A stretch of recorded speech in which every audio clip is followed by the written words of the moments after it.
জ্বলাম ঠিক কৰি জ্বলাম বাবা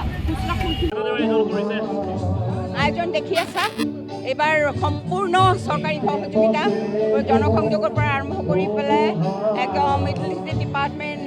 তোমাৰ এইখন কি বুলি কয়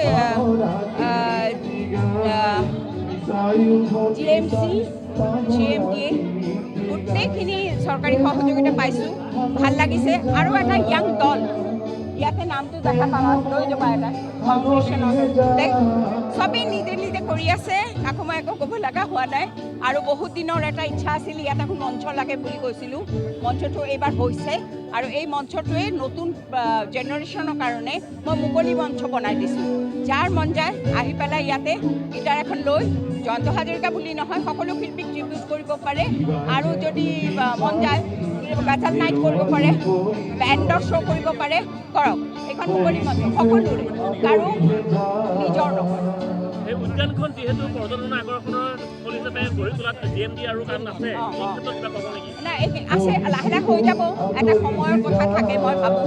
ইমান দিনে হয়তো সময়টো অহা নাছিলে এতিয়া হৈছে অহা বছৰৰ পৰা মই ভাবোঁ আৰু ভাল আৰু ভালকৈ